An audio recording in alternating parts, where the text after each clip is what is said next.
Bienvenidos a la clase de arte de Toledo del Centro de Mayores Municipal de San Antón. Hoy, la primera clase del mes de octubre del 2020, vamos a hablar del candelabro Menorá, que se encuentra en el Museo Nacional Sefardí. El candelabro, como vemos en estas imágenes,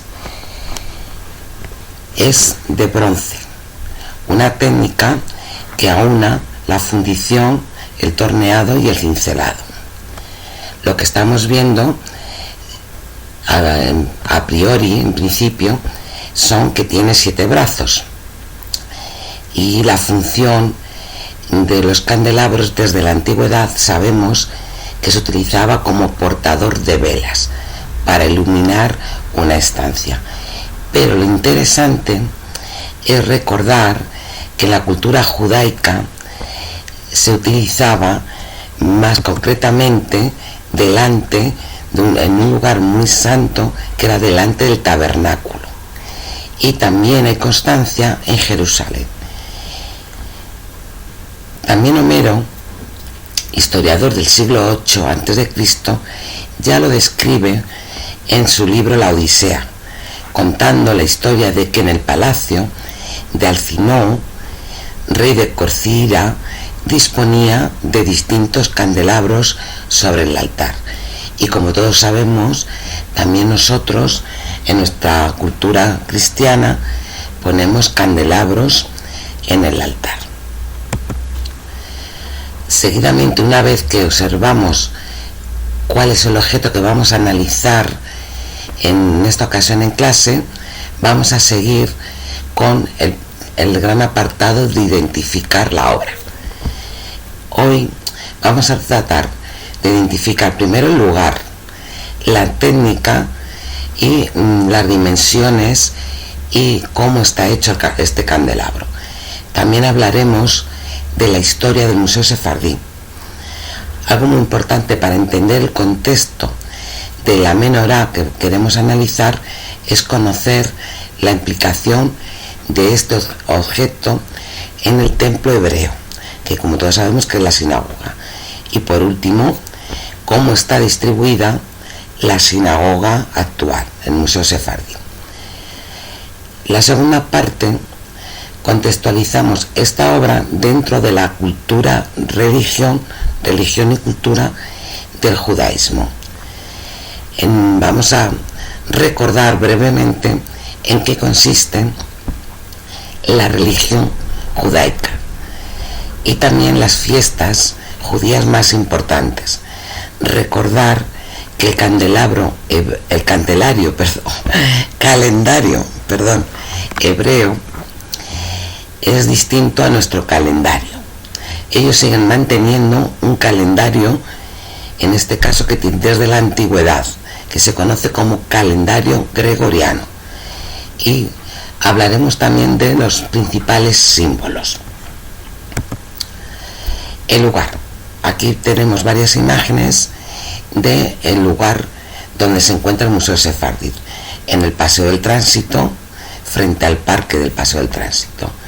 Por un lado, en la margen izquierda vemos la fachada principal de estilo mudéjar.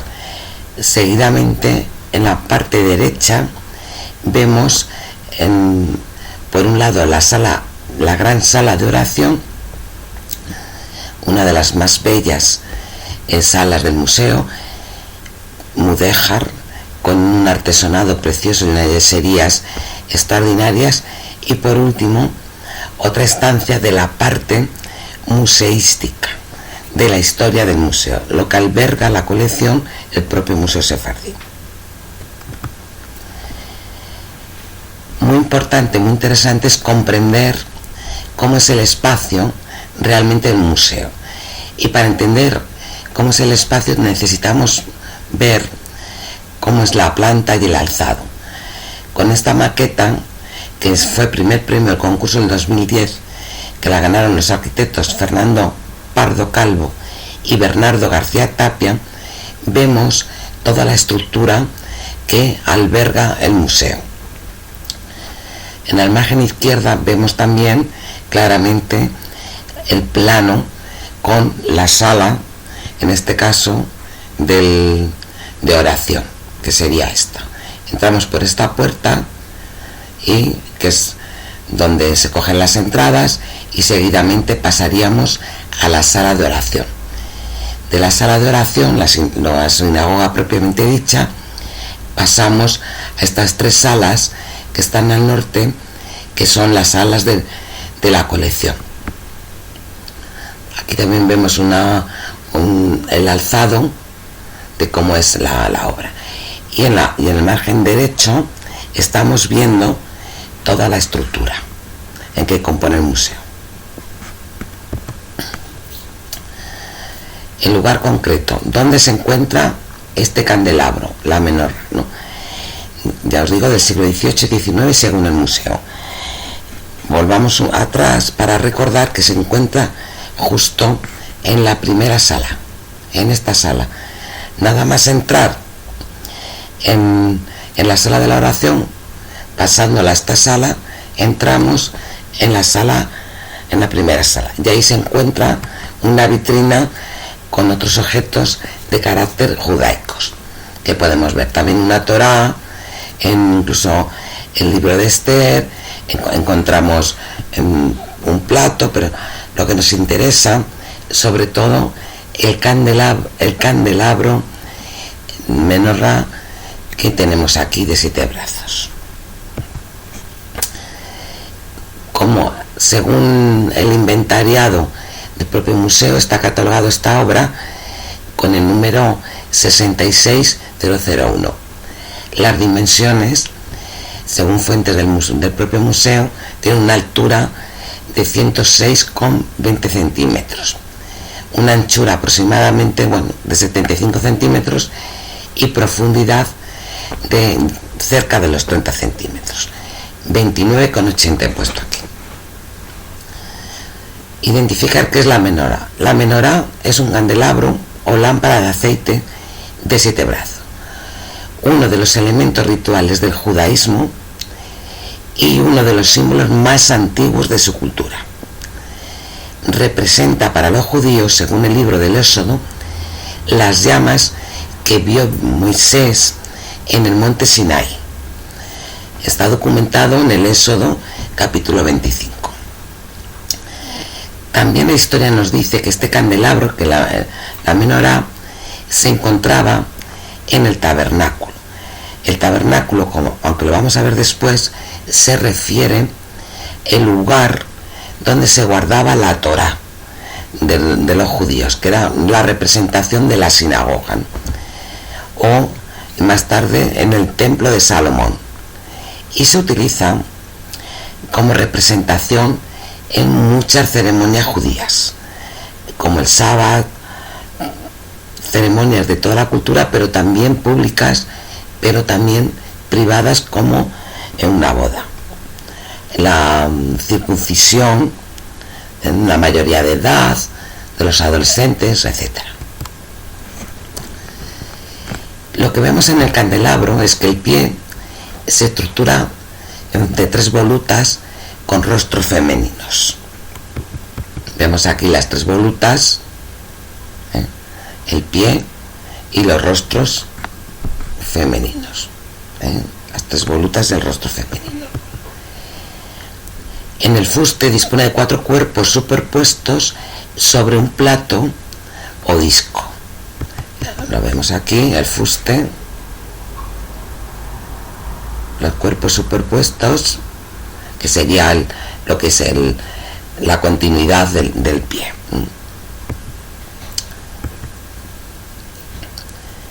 Primero hay una esfera sin decoración, después otra esfera más pequeña, que es de donde se abre o abraza, como he puesto aquí, 6 pétalos con motivos florales. Vemos aquí.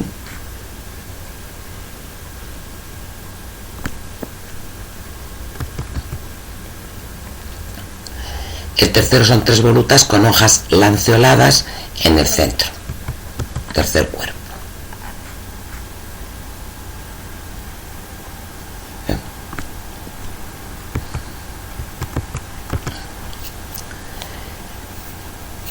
El cuarto, una forma troncocónica invertida que tiene 3 anillas en su base y se enhebra en una guirnalda.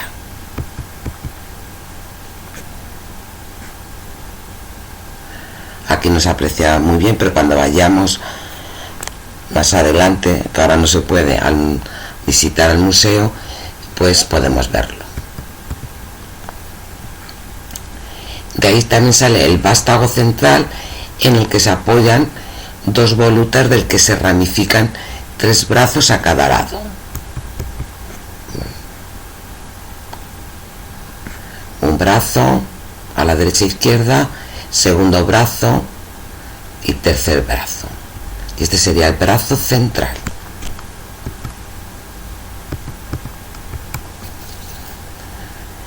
La mayor longitud es el central, claro.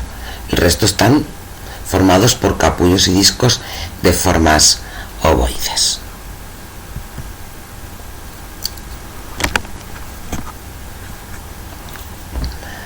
Esto sería en un principio la descripción. Más tarde interpretaremos, ahora estamos solamente describiendo lo que es el candelabro, el lugar, las formas.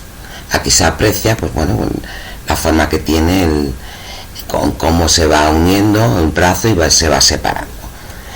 El tipo de decoración se corresponde al estilo barroco, y de elementos naturales, florales, y también vemos arriba el pie del comienzo donde irían las velas.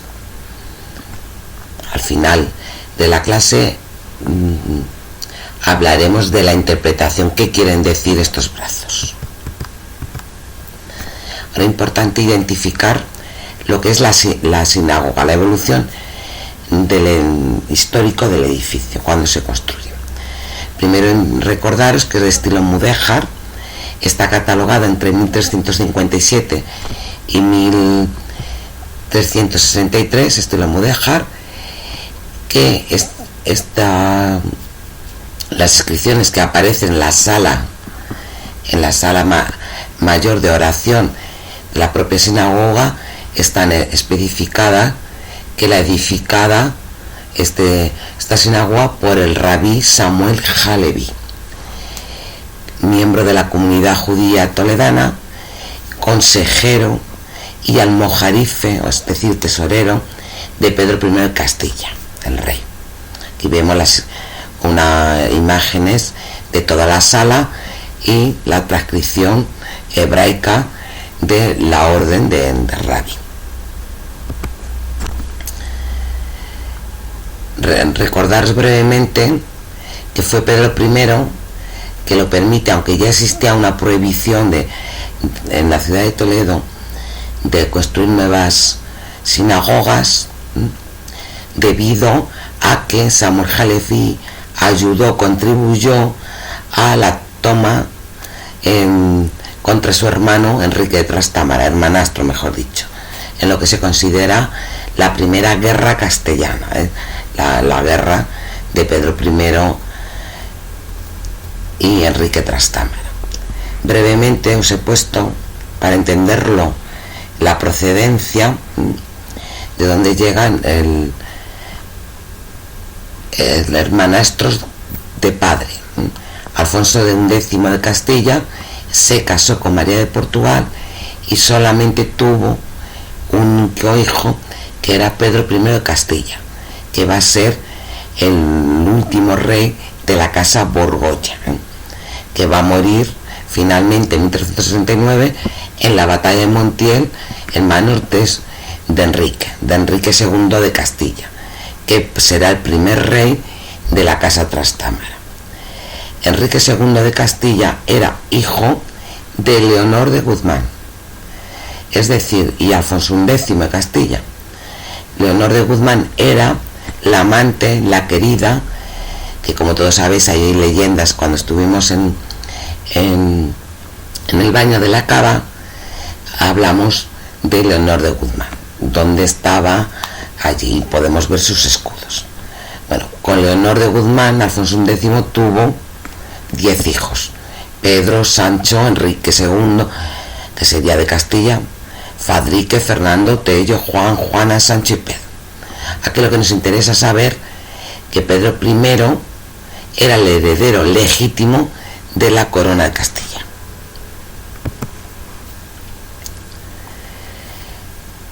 Esta evolución identificamos que tras el decreto de expulsión por los reyes católicos, en el 31 de marzo de 1492, la sinagoga, la expulsión de los judíos me refiero, pasaron en manos de la Orden Calatrava. Recordar también que estuvimos hablando en Santa Fe que habían pertenecido a la Orden de Calatrava y se traslada a la sinagoga. Aquí la Orden Calatrava va a establecer lo que se conoce por el Priorato de San Benito. No solamente tenían una sinagoga no tenían sinagoga, sino que van a establecer en este priorato, absorbiendo la escuela rabínica de antes, la galería de mujeres que está en la segunda planta y que ahora es museo, que en épocas de la Orden de Calatrava pasó a ser un hospital de asilo y de curación para los caballeros calatravos enfermos. ¿Por qué se conoce como la sinagoga del tránsito? Precisamente esto es posterior, es decir, a partir del siglo XVII, Juan de Correa de Vivar va a pintar un cuadro que se encuentra en el Museo del Prado, que es el Tránsito de Nuestra Señora, y de ahí la gente toledana empezó a conocerle como del tránsito, como la iglesia del tránsito. Ya os digo, hay una pequeña, hoy en día en el museo hay una pequeña copia de esta obra del toledano, del artista Juan de Vivar. Se tapió la galería de las mujeres para vivienda del capellán de los Calatravos. A partir de la expulsión, como os digo, hoy nos sirve para ver las vitrinas relativas al ciclo vital festivo del Museo Sefardí. Aquí tenéis varios ejemplos de estas vitrinas. A partir de 1877, Alfonso XII va a nombrarla al edificio como monumento nacional y se va a establecer la restauración. Es decir, que fue una iniciativa de la Dirección General de Instrucción Pública. A partir de entonces, la primera intervención restauradora va a llevarla a cabo el arquitecto Santiago Martín Ruiz y el escultor Francisco Isidori. Lo único que no terminaron de restaurar la idea de lo que conocemos hoy por el museo, y será luego más tarde otro proyecto que Arturo Mélida, arquitecto, que terminará por concluir, aunque tampoco como lo conocemos hoy en día. Habrá que esperar hasta los años 60 del siglo XX para que se construya lo que lo conocemos y las paulatinas reformas e intervenciones que se han hecho en el museo. Pero muy importante, porque prácticamente Arturo Mélida, la obra que vemos ahora, procede de esta época. Arturo Mélida, como sabéis, también restaurará en Toledo pues San Juan de los Reyes, entre otras. Sí que hay que recordar que el Marqués de la Vega Inclán van a ser los que realmente instiguen para que se restaure. Justo el Marqués de la Vega Inclán va a ser promotor también, como sabéis todos, del Museo del Greco. Esta foto que tenemos aquí es del blog de Toledo Olvidado, de cómo estaba hacia 1935 el edificio, incluso como las lápidas en la sala de oración, como estaba transformado, las lápidas que ahora se encuentran en el Jardín de la Memoria, sacadas de estas últimas restauraciones. Como os decía, en 1964 ya la sinagoga pasa a ser el legado de la cultura hispano-judía y sefardí, es decir, Museo Nacional. Y van a coger una pileta del siglo V como símbolo del propio museo. Esta pileta se encuentra actualmente, la original, en el Museo de Arte Romano de Mérida. Aquí en el Museo Sefardí en Toledo la tenemos una copia. Vemos también aquí la imagen del plano que nos ofrecen cuando entramos al museo. Os he puesto las distintas direcciones para ver el sur, que sería la entrada, el oeste, este y norte, aunque en realidad el norte sería, donde pone este sería norte, por lo tanto esto es sur, esto sería este y esto oeste.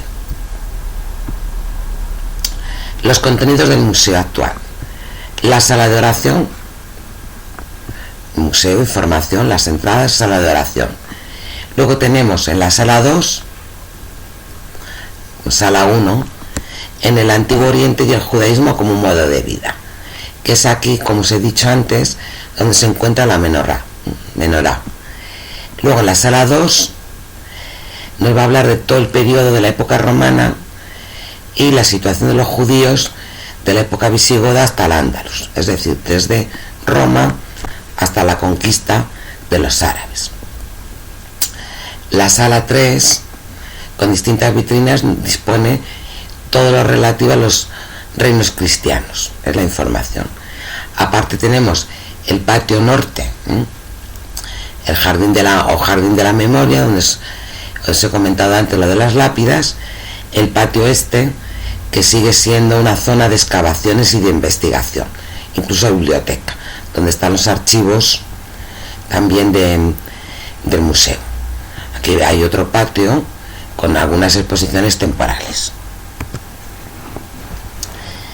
En la planta 1 o segunda planta, pues entendemos que la otra planta es 0, tenemos la galería de las salas de las mujeres, la antigua galería, que como os digo están dedicadas al ciclo vital festivo de los judíos. El Yom Kippur, que lo veremos más tarde, o del perdón, el Sabbat, el Sukkot, la Hanukkah, el Purim o de las suertes, y Pesar o Pascua. Es interesante, aparte de reconocer el edificio que vamos a visitar cuando podamos, lo que es la cultura judaica. ¿Qué es el judaísmo? Aquí os he puesto imágenes para que distingamos los símbolos: la estrella de David, la estrella de 6 puntas, el judaísmo, la cruz de Jesucristo, y tenemos el Islam, una estrella y una luna, en este caso creciente. Indicaros que el judaísmo es algo más, es más que religión, es también tradición y cultura del pueblo judío, la más antigua de las monoteístas, que creen en un solo Dios. El judaísmo, como sabéis, en Javé, el cristianismo en Dios y el Islam en Alá, y son consideradas como las religiones del libro. Todas ellas comparten un mismo uno de los antepasados, que es Abraham, o también por eso se la conoce como las religiones abrahámicas. Hablando del judaísmo, tenemos que hablar del judaísmo ortodoxo, que se basa fundamentalmente en 10 principios, como los 10 libros, los 10 mandamientos de Moisés Maimónides, un judío que vivió en el siglo XII.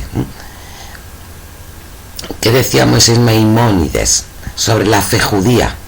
Decía que primero, la existencia de Dios; segundo, la eternidad, la singularidad y la unidad de Dios; tercero, la naturaleza espiritual y abstracta de Dios; cuarto, que solo a Él y no a otro se deben dirigir nuestras oraciones; quinto, Moisés es el mayor y el principal profeta de los judíos. También el sexto punto, es que Dios entregó la Torá, o sea, en el monte Sinaí, y no puede ser cambiada a Moisés. Dios conoce los futuros actos humanos, Dios recompensa la bondad y castiga la maldad, Dios mandará a un Mesías y Dios resucitará a los muertos. Esas son las principales creencias de Dios, basándonos, como os digo, en Maimónides. Ahora vamos a identificar también en el judaísmo qué significa. Bueno, primero, un papel importante del judaísmo es la tradición oral. Supuestamente la que fue Moisés, que lo entrega, que son los 5 primeros libros de la Biblia, del Antiguo Testamento, que se conoce también como Pentateuco, y que se conserva, supuestamente la tradición cuenta que conservan el original de Moisés, ¿no? Y que rige la interpretación del texto bíblico o Tanaj, que es la codificación y el comentario de esta tradición. Al final va a dar a lo que conocemos por al Talmud. Es decir, que por un lado tenemos la Biblia, el texto bíblico, y por otro tenemos el Talmud, que el Talmud son comentarios a lo largo de la historia de los propios rabinos, que son los religiosos. Aquí tenéis la imagen de un rabino escribiendo, leyendo, interpretando lo que es la Biblia. El rasgo principal de la religión judía es la fe, de que la creencia en un Dios único, que había creado el universo y elegido al pueblo judío, revelarle la ley contenida en esos 10 mandamientos, que son a su vez en las prescripciones rituales que se van a encontrar en los libros 3 y 4 de la Biblia, o la Torá, en este caso judía. Os he puesto una imagen de Charlton Heston, de la película Los 10 Mandamientos, de Cecil de Miller, que fue en 1956, un fotograma muy descriptivo. Como os he dicho antes también, la religión judía es abrahámica, igual que la cristiana, y Abraham representa en la Torá como el ancestro de los que unen las 3 religiones, ¿no? En este caso es los israelitas a través de su hijo Isaac, nacido de Sara. Esto lo podemos ver, esta promesa de que aunque ya era muy mayor y que no podía tener hijos, finalmente la promesa de Dios en el Génesis capítulo 17 y 16 va a tener el hijo Isaac, que luego, como todos sabemos, recordamos el sacrificio de Isaac, que a pesar del deseo de Abraham del hijo, Dios le pide que sacrifique a su hijo y estuvo dispuesto a sacrificarlo.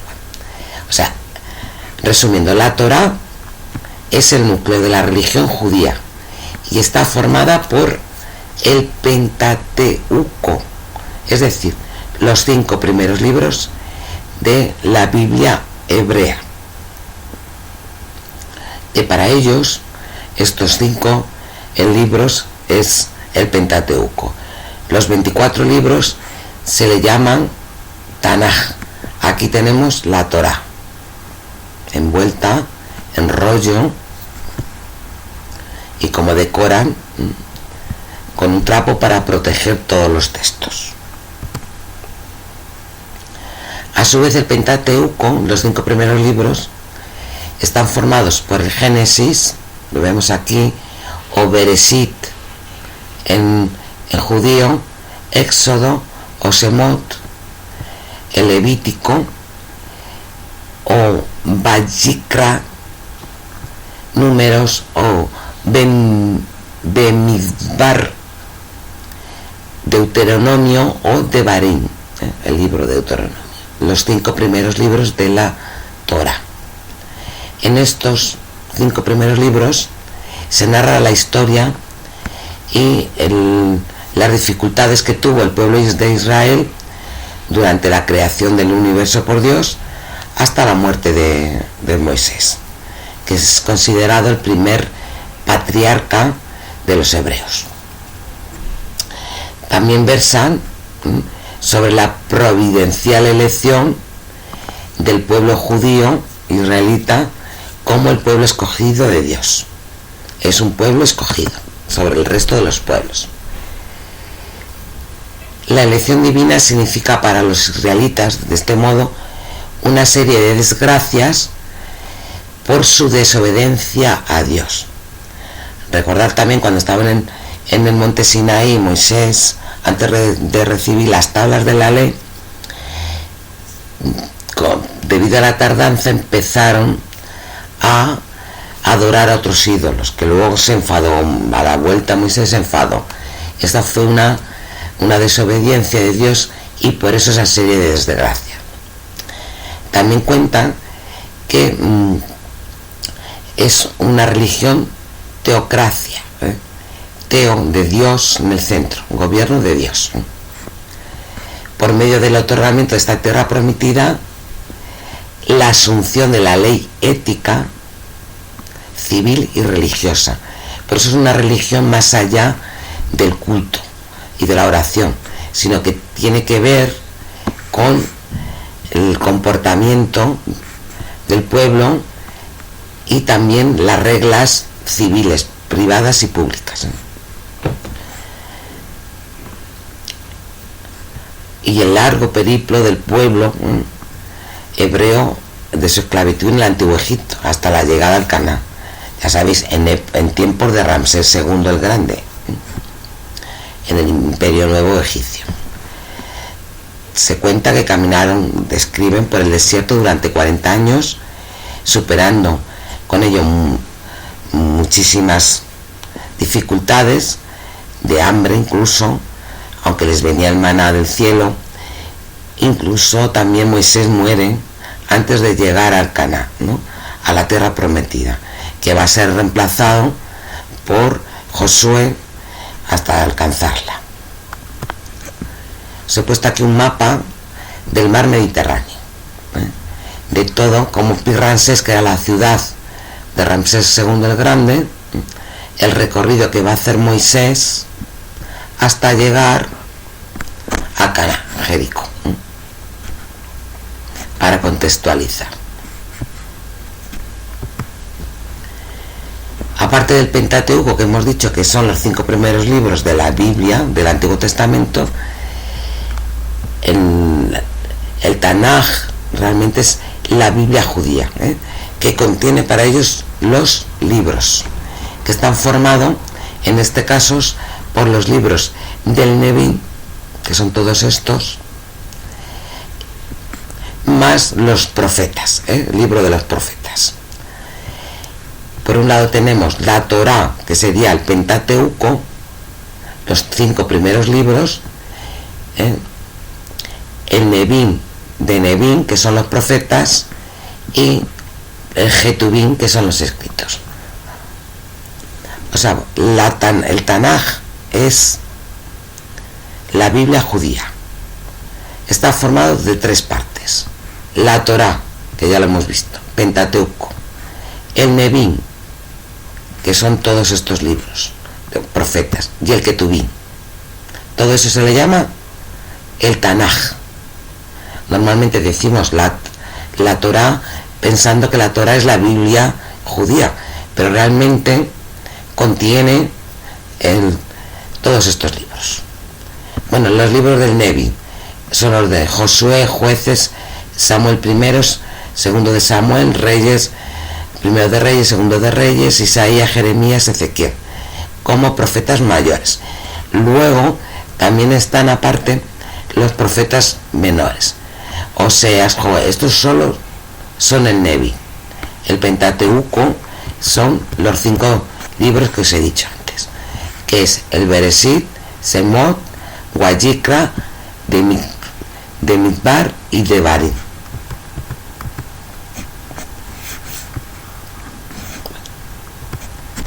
Aparte, en la tercera parte que estamos diciendo, que es el querubín, de la Biblia judía o Tanaj, está formado primero por los libros poéticos, también conocidos como los libros de la verdad, que son el libro de los Salmos, el de los Proverbios y el libro de Job. Después están los dos, en segunda parte, los 5 rollos que se leen durante las festividades judías. Tenemos, por ejemplo, el Cantar de los Cantares, fundamentalmente en el Pesaj, el libro de Ruth, que se lee durante la festividad del Shavuot, el de las Lamentaciones durante la fiesta del Tisha B'Av, el de Eclesiastes, durante el Sukkot, el de Esther durante la fiesta del Purim. Y por último, los 3 libros históricos, que son el libro de Daniel, de las Esdras y Nehemías y de las Crónicas, que hay 2. Bueno, aparte la Biblia hebrea, como hemos dicho, no lo olvidéis, resumiendo, está formada por los 5 primeros libros, el Pentateuco, de lo que sería nuestro Antiguo Testamento, los 5 primeros libros, más lo de los profetas y los de querubín, que está formado por otros libros. Ahora vamos a pasar a distinguir las distintas festividades más importantes que aquí en el propio Museo Sefardí otros años se celebran. Vamos a comenzar por Pesaj. ¿Qué es el Pesaj? Bueno, pues la fiesta del Pesaj este año fue entre el 8 de abril y el 8 de abril, jueves del 2020, hasta el 16 de abril. Sería lo que es la Pascua judía de ellos, que liberan, que hablan. Es una festividad que conmemora la liberación del pueblo judío de Egipto, la salida de Egipto. Durante esta festividad, aquí he puesto una imagen de la salida, está prohibida para los judíos la ingestión de alimentos fermentados, sobre todo derivados de cereales, lo que hoy vemos en los supermercados sin gluten. No podían comer gluten. Entre ellos eran de trigo, de cebada, de centeno, de avena y de espelta, los más conocidos. También se le con o yamet, que es el término que llaman de no poder ingerir el yamet. También, debido a la proximidad que se suele celebrar según el calendario judío, pues como nosotros en la Semana Santa, puede ser en marzo, finales de marzo o en abril. Por eso también se la conoce como la fiesta de la primavera.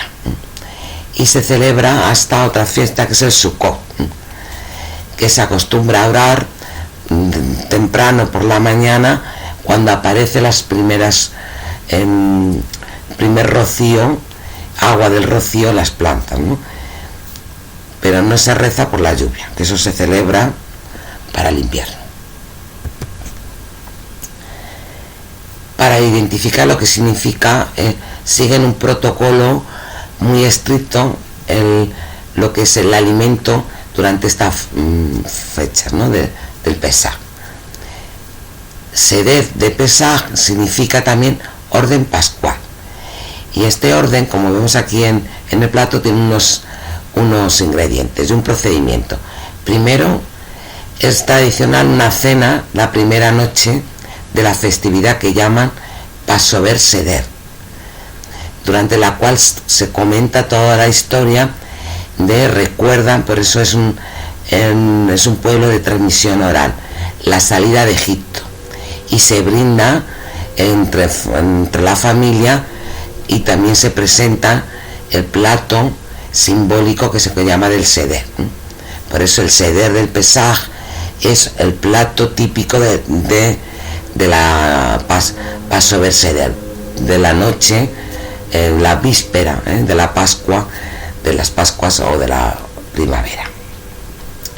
Como vemos en este plato, en esta imagen, Los ingredientes fundamentales son el jaceret, que es esta lechuga romana en la actual. Luego está zroa, que vemos la tibia de cordero asada previamente, el charoset, que es una especie de puré de nueces con canela, el jreín o raíz de rábano picante con remolacha, pues este color tenemos aquí en este otro plato, el carpás, que vemos los palos de apio, o sea, limpios, lo que sería el apio, ¿no? Sin la hoja verde, y el beizá, que es el huevo duro en este plato. Y van en este orden, en esta disposición, empezando por la jaceret, la predisposición en el mantel de la mesa pascual, en ese orden. Otra fiesta muy importante, terminada la fiesta de la primavera o de la Pascua, al Pesaj, comienza la de Shavuot. Es la segunda de las 3 fiestas de peregrinaje más importante del judaísmo, ¿no? Es para ellos el día 6 del Sivan, del calendario, es decir, 7 semanas después del segundo día de Pesaj, es más o menos el 16 de Aviv o Nisan, que son los meses judíos. Este año, en 2020, va desde el 28 al 30 de mayo, ha ido realmente, y se celebra la entrega de la Torá por parte de Dios a Moisés en el monte Sinai, en los 5 primeros libros del Antiguo Testamento, o el Pentateuco, por eso son los 5 primeros libros. También se la conoce con otro nombre, la fiesta de las primicias, por la ofrenda que se hace al templo con los primeros productos agrícolas. O sea, esta fiesta del Shavuot como nosotros la del Corpus Christi, y comienza con la puesta del sol y finaliza la salida de las estrellas del día siguiente. Y se acostumbra a comer 7 especies de lácteos. Aquí tenemos cómo está representada esta imagen, de que vemos un menorá, candelabro, luego vemos también las tablas de Moisés, que representa esa entrega, y los alimentos del pan, el queso y las uvas, ¿no? La tercera gran fiesta también es el Tis B'Av. La pronunciación me perdonaréis porque no conozco bien el judío. O Tisa, también se le conoce, que hace referencia al ayuno, y para ellos el Tisha B'Av es el día más triste de su historia. Este año sería del 29 al 30 de junio del 2020. Como estamos viendo, para ellos siempre el día comienza por la noche, la víspera, por la noche, desde la puesta del sol hasta cuando aparecen las estrellas del día siguiente. Por eso tenemos aquí 29 y 30 de julio, el día más triste. Se recuerda a los dos desastres sufridos, no los dos, sino los desastres más importantes sufridos a lo largo de la historia por el pueblo judío. Primero, por las 2 destrucciones del templo de Jerusalén. Recordar que las ruinas que tenemos ahora son de la toma Tito de Jerusalén, y la destrucción, la segunda, del segundo templo, porque el primero fue destruido en el siglo VI por Nabucodonosor. El primer templo fue construido por Salomón. El segundo templo, que es el que tenemos las ruinas y el que se va ahora a rezar, ¿no? Pero también celebran otras festividades como las expulsiones, entre otras la de Inglaterra, la de Francia o las nuestras. O sea, según va pasando la historia, van añadiendo a esta noche, el 9º día del Tisá, lo que es el día más triste de la historia judía. Realmente pasa a ser los días más tristes, y se cuenta durante la cena lo ocurrido, todo lo que han tenido que sufrir el pueblo judío. Otra fiesta interesante también es la fiesta de las cabañas. Se la conoce como fiesta del Sukkot. Sukkot. Aquí tenéis el término, una imagen de cómo es la fiesta. o también se la conoce como la fiesta de los tabernáculos. Se celebra 7 días y suele ir entre el 15 y el 22 del mes de Tishrei, es decir, está entre septiembre y octubre, aunque este año realmente va variando porque el calendario judío se basa el año judío en los meses lunares de 30 días, o sea, perdón, de 28 días, no como nosotros que tenemos meses de 30 y de 31, incluso febrero con 4 años bisiestos, 29 días o 28. Para ellos todos son de 28, ¿no? Por eso varía esta celebración en el mes, es el mes de Tishrei, que suele ser del 15 al 22 de ese mes, que es traducido al calendario nuestro cristiano, está entre septiembre y octubre, pero este año se acaba de celebrar, se está celebrando entre el día 2 al 9 de octubre. Bueno, durante esta fiesta de las cabañas o de los tabernáculos se reviven también las dificultades que tuvieron durante el éxodo durante el desierto, los 40 años que tuvieron que estar ahí, y reúnen para la ocasión 4 especias, o llamadas Arba Jaminim. Por un lado estaría la palma cerrada, una hoja de palma, o lulav, luego el limón, o estrog, el nombre judío, en 3 hojas de mirto, de esta aromática, de herbácea, o para ellos llamada hadasín, y el sauce, hojas de sauce, una pequeña ramita, o llamada arabot. Y lo vemos en una cabaña, simula la cabaña, una mesa, y aquí volvemos a ver el menorá, el candelabro de 7 brazos, tan importante. El origen de esta fiesta del Sukkot o de los tabernáculos, como estamos diciendo, es del Levítico, en el libro del Levítico, capítulo 23, versículo 40. Y decía el Levítico: y tomen el primer día ramas con fruto de árbol hermoso, ramas de palmeras, ramas de árboles frondosos y sauces de los arroyos, y regocíjense delante del Señor su Elohim por 7 días. Es decir, que Levítico es el origen de la fiesta de todos estos alimentos que estamos hablando, de la palma, del limón, del mirto y del sauce, de las hojas. Con todas, aquí he puesto una imagen actualizada de esta representación de las distintas hojas. No, estas son las de sauce, la de la palma que no la vemos terminada, el mirto y el limón.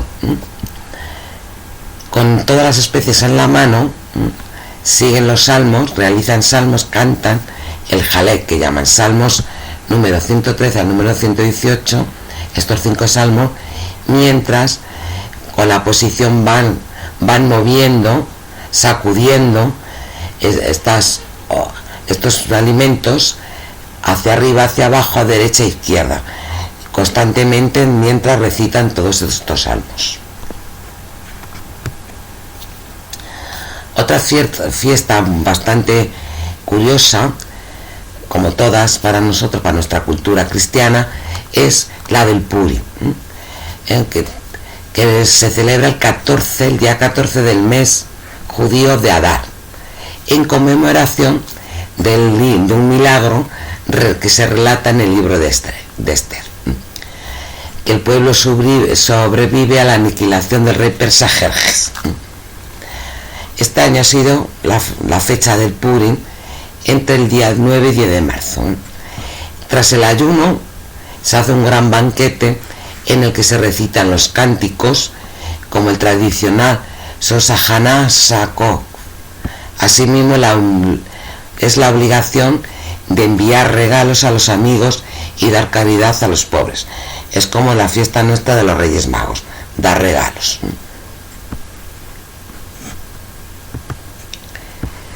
El Sasojana Jacob, o la rosa de Jacob, es el cantar de los cantares en el que el pueblo judío es comparado con una rosa, Osohasahana.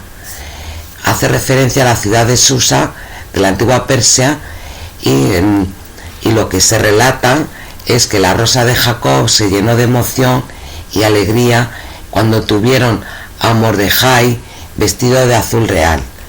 Tú siempre has sido su salvación, su esperanza en cada generación. Y luego maldice: maldito sea Hamán, quien trató de destruirme.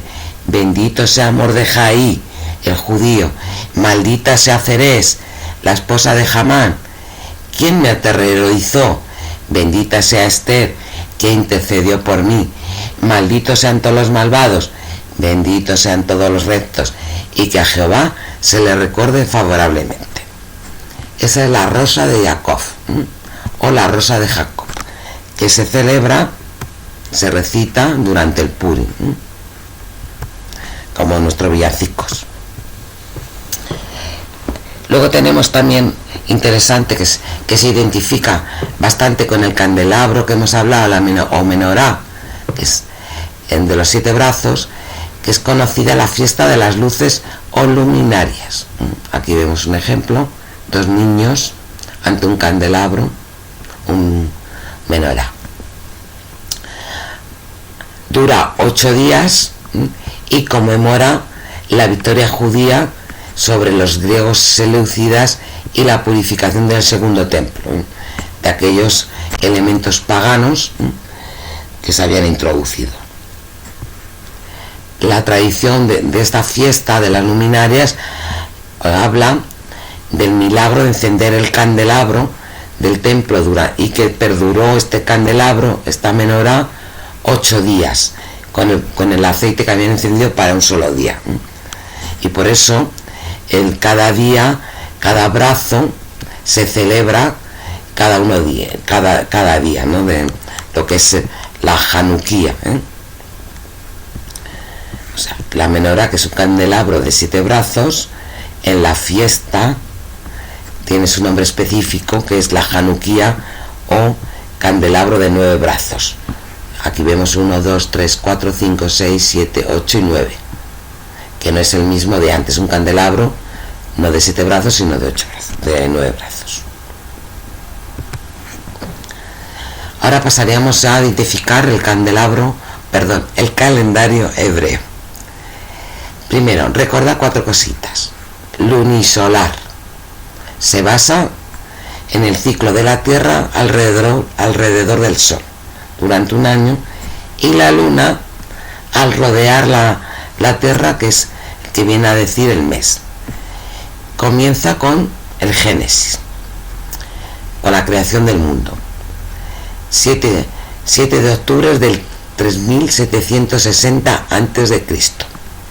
Ese sería para ellos el primer día del año.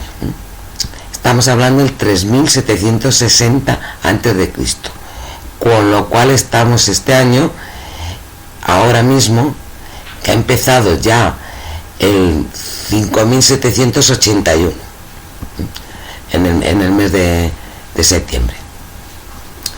Bueno, el primer mes es el Tishrei del año 1, y ya os digo que el año 2020 equivale al 5780 del año judío o hebreo, pero fue iniciado el 29 de septiembre del 2019 y finalizó el 18 de septiembre del 2020. Por lo tanto, hoy que estamos ya a primeros de octubre, estaríamos en el año 5781 de los judíos. Os he puesto una imagen del mosaico judío bizantino de la sinagoga Beit Alfa del siglo VI, donde se ve el calendario hebreo, con todos los meses, con los símbolos zodiacales de los meses. Otra imagen más clara con los meses hebreos del calendario, que podéis ver aquí con detalle.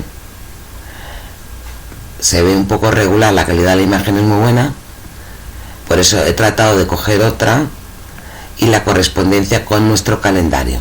Vemos que no se corresponden debido al desfase de que su calendario gregoriano, 28 días al mes, y nosotros tenemos distintos días. Los meses, yo digo que según su Biblia, el mes comienza con el mes de Nisan, el mes de la Pascua judía. Fijaros, en abril, aunque el año va de septiembre a septiembre, para ellos el año comienza en abril. Incluye un completo 4 estaciones, como nosotros, que deben contar con un número exacto de 28 días. De esta manera, ¿qué ocurre? Pues que 12 meses, un año tiene 12 meses, se le considera como año simple, o se le considera año bisiesto preñado cuando ese año tiene 13 meses. Igual que nosotros tenemos el año bisiesto cada 4 años, que es el 29 de febrero, ¿no?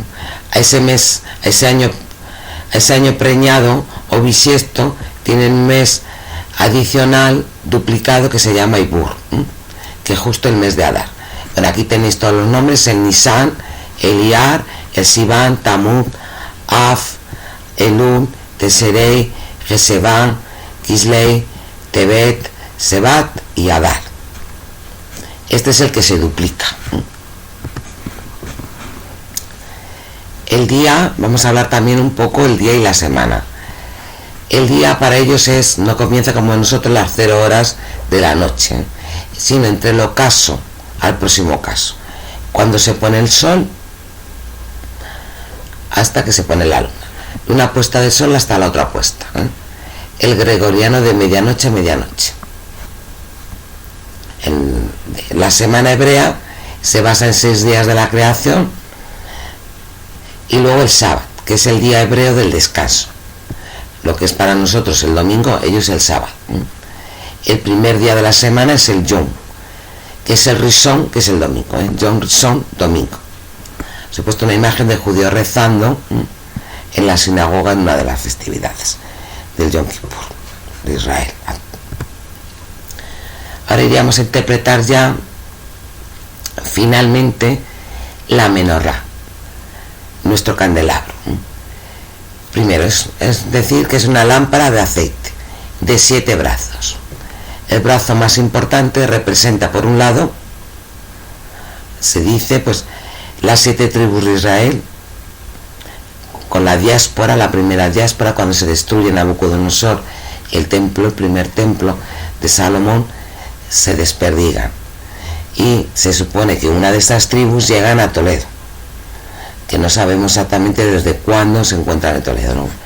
Pues sería también la representación de la zarza ardiente cuando recibe Moisés a Dios, no la zarza en el monte Sinaí, y por lo tanto va a simbolizar la iluminación universal. O sea, es de alguna manera la luz, el sol. Cuando no hay sol, la menorá simboliza el sol de la noche.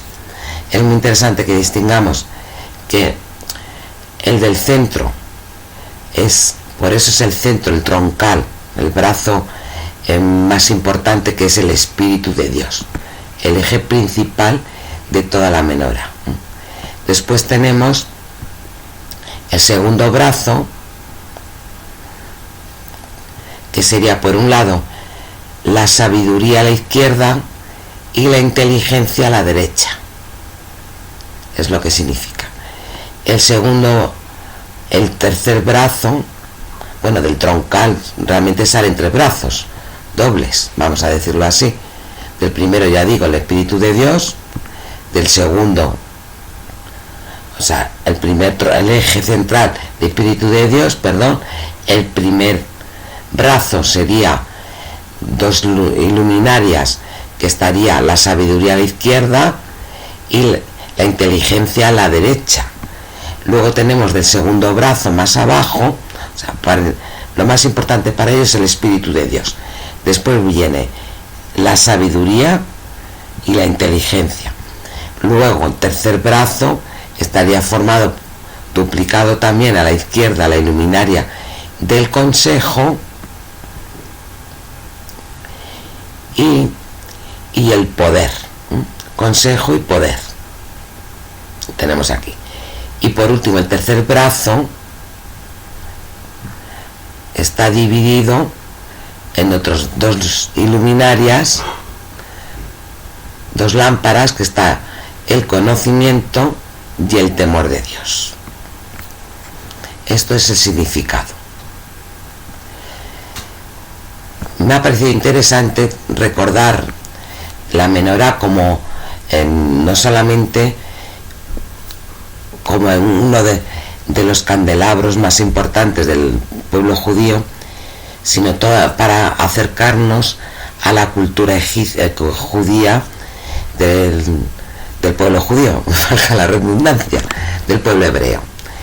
Os invito a que vayáis a verlo al Museo Sefardí, puesto que es una suerte que tenemos este museo en Toledo, en el Museo Nacional, un museo sefardita, y en un entorno inmejorable, en una sinagoga única. Aprovechar la ocasión de que en estos momentos no podemos ir en grupo como otras veces hemos ido a visitar el museo, pero sí que se puede ir individualmente. En conclusión, espero que os haya gustado y que sirva para que os acerquéis a ver el Museo Nacional Sefardí, que también necesita nuestro apoyo de los ciudadanos toledanos, que, como sabéis, guardando las distancias y los medios de higiene oportuno, se puede visitar. Muchas gracias.